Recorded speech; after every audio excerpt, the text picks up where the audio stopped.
Hey everyone, Mr. Sujano here. In this video, we're talking about Nintendo Switch, MAME, RetroArch, and more. Let's get started. Alright, we'll kick things off here talking about MAME. MAME, or M.A.m.e, stands for Subscribe to Mr. Sujano, or it stands for Multiple Arcade Machine Emulator, depending on how you want to interpret that. MAME version 0.250 just released. So MAME version 0.250 brings about some bug fixes, some improvements, and also some new compatibility.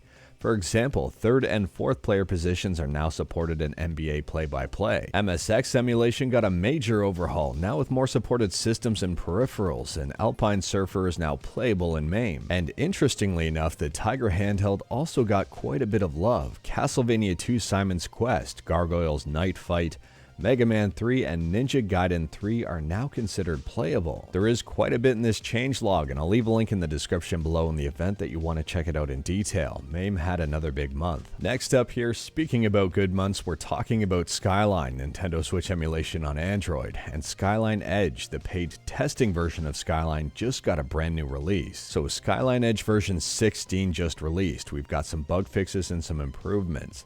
Now this is the paid testing version of Skyline. These changes, if they're successful and working, get promoted to the mainline version within a week or two. In the previous version of Skyline Edge version 15, someone had Super Mario 3D World and Bowser's Fury up and running on a Snapdragon 665, which is well below minimum specs. And they had the game up and running at 43 frames per second, which is really impressive. In fact, on Skyline Edge version 16, the new version, someone has Skyrim up and running between 28 to 35 frames per second stable on a MediaTek Dimensity 8100. And speaking about Nintendo, next up here we're talking about competitive Smash Brothers with the Smash World Tour. This one is really unfortunate. The 2023 Smash World Tour has been cancelled, thanks to Nintendo and possibly also Panda Global. I will leave a link to the article for the entire story from the Smash World Tour perspective in the description below, and feel free to check it out. There is a lot written here, and there seem to be a lot of shenanigans that have taken place. I think it's fair to say that Nintendo has a notorious reputation of, well, doing Nintendo things. Things that might not resonate well with the community, or really anyone other than Nintendo. They're kind of like the kid that gets upset and takes the ball and just goes home and ruins it for everybody else. And I'm surprised to hear that Panda may have been helpful in ruining the Smash World Tour. However, it's worth pointing out that we've only heard one side of the story so far, and that side of the story is from the Smash World Tour perspective.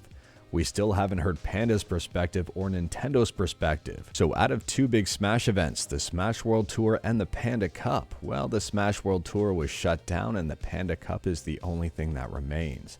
And apparently Nintendo is still working with Panda, so I can kind of see how shenanigans were at play to eliminate the competition per se. At least this is how this is framing up. The big losers here are the gamers. The 2023 Smash World Tour planned to have a prize pool of a whopping $350,000, actually over that. Moving on now, and we're talking about a gaming handheld, the GPD Win4, and pricing for the GPD Win4 has finally been unveiled. This device is powered by the AMD 6800U, so it's going to be no slouch. And well, the pricing is no slouch either. The cheapest model, the 16 gig of RAM model with 512 gigs of storage, is a whopping $800. The most expensive model, 32 gigs of RAM with 2 terabytes of storage, is $1,200. Last up here, if you're an Android gamer interested in Call of Duty Warzone Mobile, it appears the APK is available online. At this point in time, it is sitting over on APK Pure, but I don't recommend picking it up. You don't know what's in this APK, and it's not the official version of it. But anyways, that is all I've got for you in this one. Straight to the point, all stuff and no fluff. Let me know your thoughts on anything we talked about today in the comments below. If you liked this video, leave a like. If you didn't like this video, leave a like. Hit that subscribe button, check out my other videos, don't tempt fate, save your state.